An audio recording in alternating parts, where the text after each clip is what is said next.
Terima kasih Pak Hadi, Pak Bupati yang kami hormati, Ibu Ketua ICC dan pimpinan Kulaku,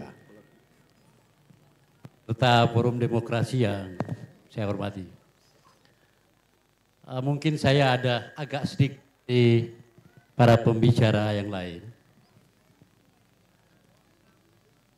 Pada tahun yang lalu ada tragedi yang disebabkan oleh kelapa.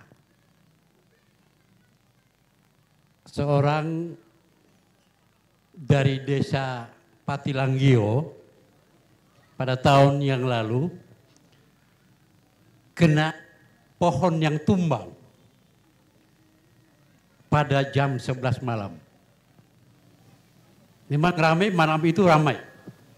Tapi pagi hari ada tamu yang datang. Tanya kepada bapak ini, sumbernya apa Pak sampai rumah ini kena?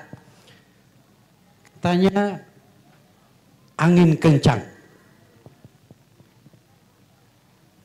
Sebenarnya Pak pada saat membangun ini, kelapa ini maunya direncanakan untuk ditebang. Tetapi yang punya tidak kasih izin.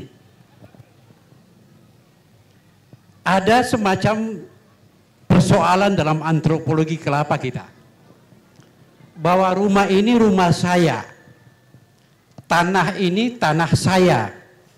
Tapi pohon kelapa ini bukan milik saya. Ini yang terjadi hampir di seluruh provinsi Gorontalo. Dari 86% perkebunan rakyat yang ada di Gorontalo, kasusnya sama. Tumbuh tidak pada tanah milik dari pemilik kelapa. Kalau kita memberikan pembelaan terhadap yang punya rumah, maka puluhan ribu kelapa harus ditebang. Sangat berisiko terhadap produksi kelapa di Provinsi Gorontalo.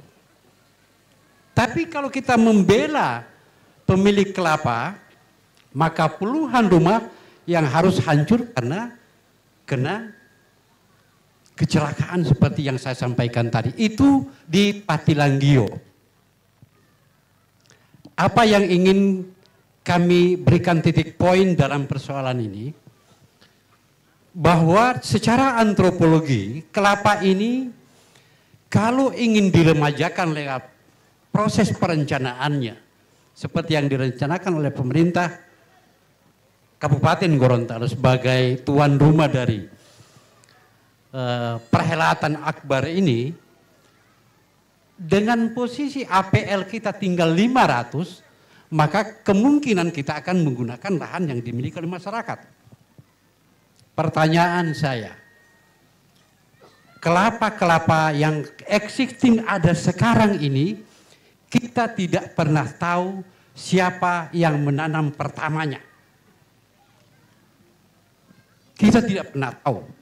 Tiba-tiba sudah dimiliki oleh seseorang tokoh yang punya modal, dan perolehan itu terjadi karena pada saat itu ada seorang yang memiliki kelapa, ada kedukaan, maka ini dititipkan kepada orang tertentu untuk mendapatkan bantuan. Dan itu puluhan ribu pohon terjadi seperti itu.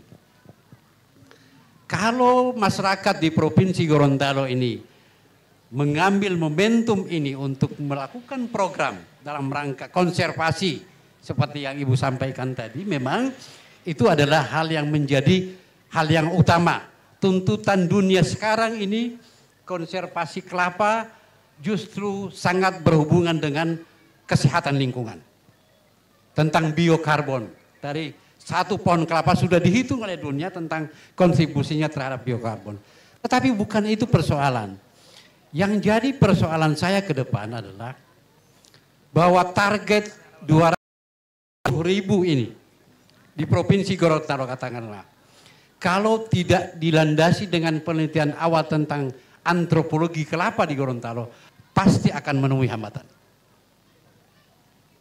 Pasti akan menemui hambatan. Oleh karenanya, tugas dari perguruan tinggi yang selama ini menjadi sokok utama dalam menjadi memberikan bahan pertimbangan dalam setiap program pemerintah saya kira perlu untuk digerakkan.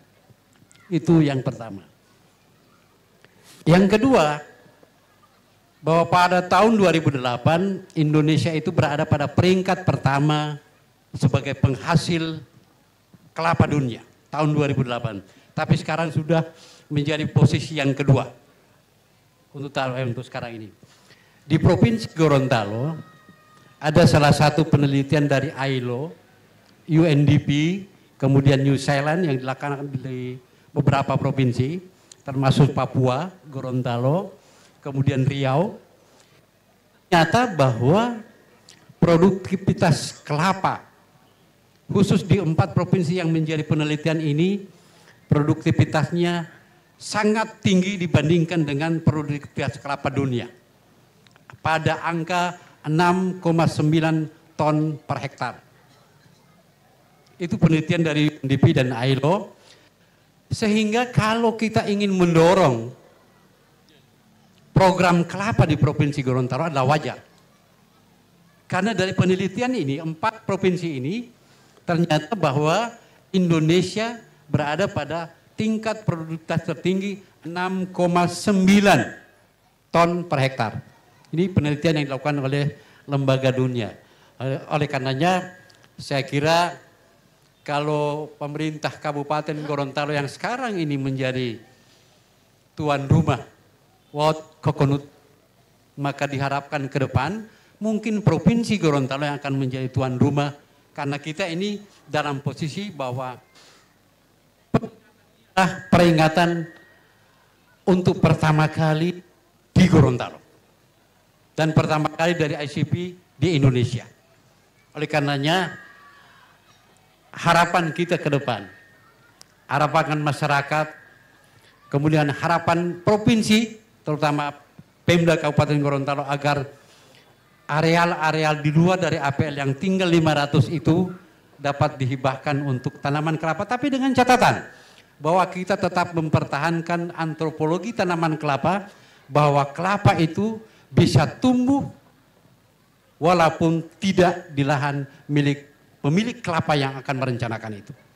Kalau ini menjadi sesuatu yang bisa dilakukan oleh pemerintah daerah, maka itu satu hal yang sangat luar biasa. Yang ketiga, dari penelitian UNDP dan ILO ini juga ada 9 derivatif dari komoditas kelapa. Kalau sekarang kita mendengarkan bahwa sampai pada kosmetik itu adalah derivatif dari yang ketujuh dari kelapa. Oleh karenanya rantai pemasaran kelapa ini cukup panjang dan cukup memberikan peluang untuk penyerapan tenaga kerja. Nah, kalau kita melihat hasil dari UNDP ini, saya berikan salah satu contohnya akan menjadi semangat bagi masyarakat dalam rangka mendukung program dari pemerintah. Saya kira hasil-hasil penelitian UNDP ini akan menjadi semangat baru. Salah satu contoh yang saya akan bacakan bahwa dari sebuah kelapa itu bisa masuk pada rantai yang pertama adalah buah kelapa. Yang kedua ada rantai air kelapa. Rantai yang ketiga ada 5. Dari sari kelapa, nata de coco, coco fijer, kemudian kecap kelapa, minuman dari kelapa. Rantai yang kelima masuk pada low fat desiccated coconut. Rantai keenam ini ada yang namanya skim milk yang dari kelapa. Terakhir itu rantai 67 virgin oil dan kosmetik. Nah, yang saya gambarkan ini penelitian dari UNDP dan ILO yang membangun konstruksi rantai pemasaran kelapa itu. Kalau sampai kepada tingkat penggunaan sampai kepada kosmetik dan virgin oil, ada beberapa tahap yang dilalui. Dan ini merupakan katakanlah sebagai rantai-rantai yang menentukan penyerapan tenaga kerja, modal dan lain sebagainya. Yang paling terakhir Pak Bupati, kalau kita mendengarkan beberapa saat yang lalu ada upaya-upaya dari masyarakat untuk melakukan katakanlah semacam counterpart pemikiran terhadap rencana ini. Saya kira itu adalah hal yang biasa Pak Bupati. Artinya dalam kondisi masyarakat seperti sekarang, jangankan kita melakukan sesuatu yang, atau katakanlah jangankan dalam momentum yang normal-normal saja. Karena ini kan momentum pemilihan serentak seluruh Indonesia. Pasti ada sedikit pengaruh-pengaruh. Apalagi terus terang saja setahun yang lalu Pak Bupati ditetapkan oleh partai sebagai calon gubernur. Saya kira berbagai macam tantangan itu pasti akan datang. Dan itu sangat subjektif, sangat manusiawi dan perlu untuk katakanlah dengan semangat baru untuk berdemokrasi. Terima kasih. Assalamualaikum warahmatullahi wabarakatuh.